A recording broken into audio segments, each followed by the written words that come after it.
All right, second graders, it is time for chapter 2, part 4, the last part of this chapter.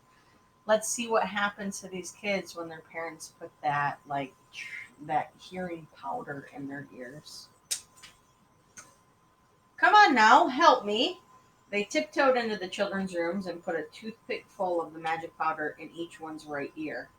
Even in his sleep, Darcy was saying, Miss Anderson, I didn't hear you. Hand me that ruler.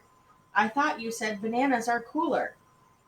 Mr. and Mrs. Burbank looked at their sleeping son and then at each other. Just wait until tomorrow, Darcy, old boy, said Mr. Burbank. The next morning at 7 o'clock, Bard came down running into his parents' room and said, Mother, Daddy, there's a terrible noise in our room. It sounds like sawing. Mr. and Mrs. Burbank got out of bed, put on their robes, and went in to investigate. They couldn't hear a thing. Darcy said, Isn't that an awful noise, Daddy? Do you think it's a buzz bomb?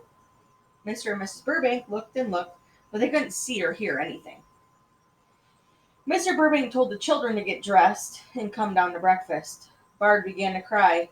He said, We'll come down, Daddy, but you don't have to yell at us.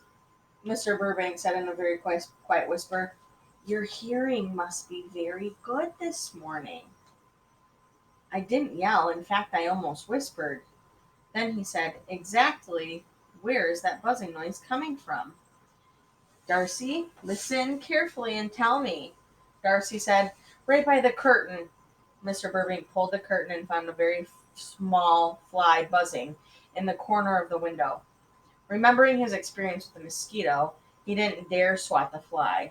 So he opened the window, unlatched the screen, and pushed the fly out the windowsill. It flew happily away. Darcy said, Daddy, I can't stand this awful crunching noise my shoelace makes when I pull them through the holes. It sounds like bones breaking. Mr. Burbank said, Here, I have an idea. He tied a handkerchief around Darcy's head like a bandage. This'll fix it, he said. Whistle biscuit. Darcy said, I thought you said whistle biscuit. His father jerked his handkerchief off and said, Hurry down to breakfast. At breakfast, Allison said, Oh, Mother, I can't stand the sound of you buttering toast. It sounds like you're hoeing the cement. Bard said, Hoeing the cement? I thought you said, uh, uh. He took a spoonful of oatmeal and never finished his sentence. A piece of toast popped out of the toaster. All three children jumped. Darcy said, Mother, you should warn us when you're going to make such a noise.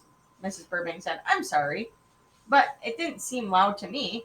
I guess my ears aren't very good. Allison said, Come on, boys, let's go to school. Darcy said, I thought you said poison. I mean, I thought you said poison. I don't know what I meant. Allison said, Oh, boy's breathing is so loud, I can't hear a thing.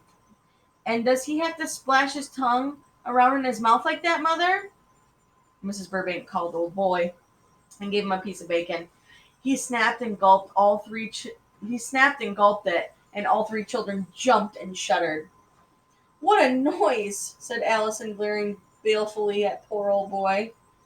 He's like some kind of terrible jungle beast.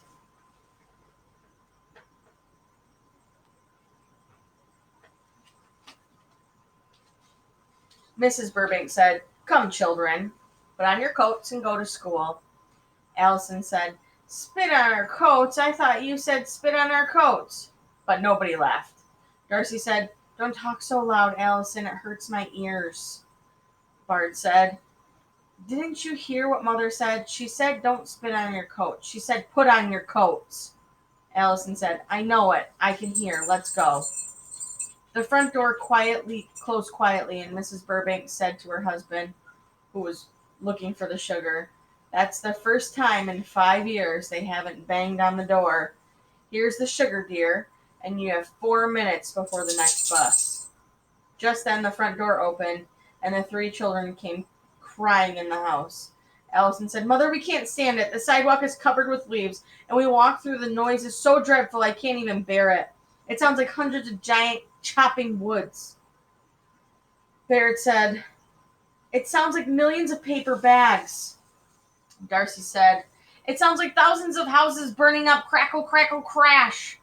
Mrs. Burbank said, Well, Bernard, I think we'd wash out their ears and give Mrs. Piggle-Wiggle back our healthiest thanks. Mr. Burbank said, "What's she done wrong?" "Who?" said Mrs. Burbank. "Mrs. Piggle-Wiggle," said Mr. Burbank. "What are you talking about?" said Mrs. Piggle-Wiggle. "I said that we should give Mrs. Piggle-Wiggle our heartiest thanks." "Oh," said Mr. Burbank. "I thought you said, go give Mrs. Piggle-Wiggle our hardest spanks." The children looked disgusted. All right, so I think that they're cured of hearing things that they don't really hear. All right, we'll come back for the next chapter.